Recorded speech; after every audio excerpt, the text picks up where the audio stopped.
In January 2022, officers from the UK's National Crime Agency were observing a warehouse in Hillington, Glasgow. Two men wrestled with heavy pallets, loading them into a white van. It was slow, laborious work. Eventually, the vehicle pulled away from the premises, beginning its long journey south toward England. The surveillance team passed word ahead. Their colleagues down south were ready. The van's destination was within a business park in Essex. Its final stop, a commercial unit registered to a man named Christopher Laycock. Laycock already had convictions for international drug trafficking and remained on their radar as a suspected player in serious organized crime. Investigators had been reading his messages, intercepted communications from EncroChat, revealed conversations between him and his associates. The content made one thing clear: he hadn't learned his lesson. This was no ordinary delivery. You are watching OCG TV. In Scotland, the crime milieu has been seriously disrupted in recent years. Since its inception in 2014, Operation Escalade had seen over 50 people convicted for serious offences, including being involved in serious and organised crime. 8 fugitives connected to the group have been arrested on international warrants in Europe and South America. The heads of the network, James and Barry Gillespie, remain at large and are still wanted by Police Scotland for their involvement in the group's activities. It is believed they have been killed by gangsters in Brazil after a row over protection money. James the Don White then took his place as the head of the OCG until his arrest, also in Brazil in June of 2020. Even while in custody, White was able to continue operations. He had a direct line to associates on the outside, where he was giving instructions to bring multi-million pounds of Class A narcotics into Scotland from Spain, hidden in solar panels. This formed the basis of Operation Buggy, a spin-off investigation from Operation Escalade. When officers raided the unit in Essex, they discovered that they had uncovered the plan in question. What looked like heavy boxed solar panel generators were in fact modified units with built-in hiding spaces. Each generator included compartments lined with lead and foil, materials chosen specifically to defeat Border Force X-ray scanners. Each unit could conceal up to 400 kilograms of controlled drugs. The setup allowed them to move large quantities of contraband unnoticed, crossing borders with an appearance of legitimacy. Police Scotland had already established the group were using false front businesses and customised equipment to mask their activities. One such business was Ad Astra Access Off-Grid, a shell company created purely for cover. The solar panels had also been destined to be returned to another fake business based in Alicante, just an 18-minute drive from Laycock's holiday home. Conversations revealed the vast sums of drugs trafficking cash involved, as well as discussions over anti-surveillance techniques to try and avoid detection by authorities. In one exchange, Laycock, who had a direct line to James White, mentioned he had checked a vehicle used to hide cash and found more than he thought. White replied that the total was £1.3 million. He went on to explain he needed £800,000 in Scottish banknotes moved to London, a job that was handed to another man in the operation, John Bonner.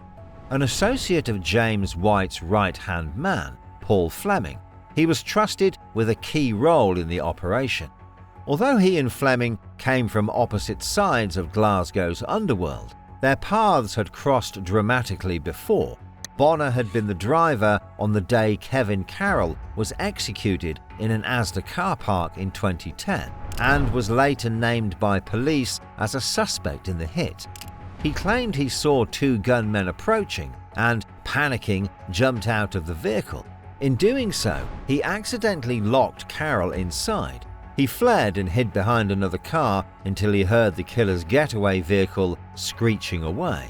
When he returned, Carol was dead in the back seat and the door remained locked. The murder came not long after Carol was alleged to have abducted and tortured Fleming to force him to hand over £100,000 from his stash house. 15 years later, the one-time driver would end up effectively working under Fleming, illustrating how quickly loyalties can shift in the criminal underworld.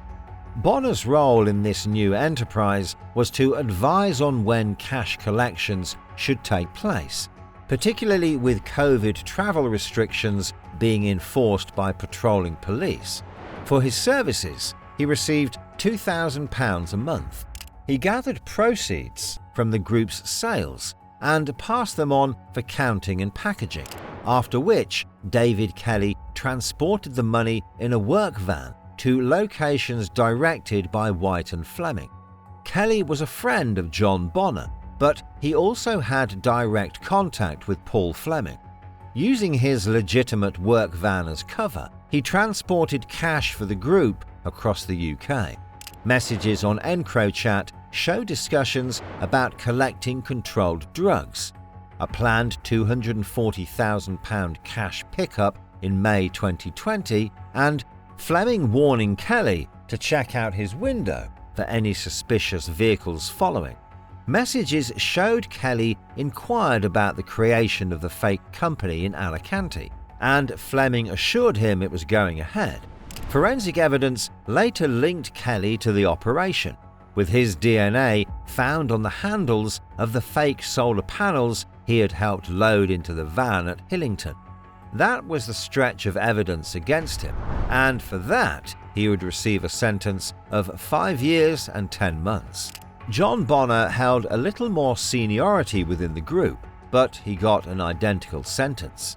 Christopher Laycock played a key role in setting up the bogus solar panel company that fronted the drug trafficking operation. Living between Spain and Manchester, he provided crucial advice designed to make the business appear legitimate. When police searched his home and camper van in November 2021, they recovered several surveillance trackers the gang used to alert them if any of their vehicles had been stopped. Paul Fleming left Scotland for Spain with his family in October 2018, after both he and his wife were arrested. He settled in Alicante, having fled shortly after police found £37,000 in cash in his car and £50,000 worth of luxury watches in his home. He attempted to delay extradition by claiming asylum, but the Spanish courts rejected his application. Fleming was eventually sentenced to 9 years, a term that could have been even longer had police secured additional evidence. During the trial, it emerged that he and James White had discussed regular shipments of multi-kilo drug consignments from ports in Brazil, Colombia, and Bolivia, routed into Europe and then on to the UK. James White was jailed for 9 years and 10 months. Some might say a favourable sentence for someone who seemed to have operated at the top end of the underworld for over 10 years.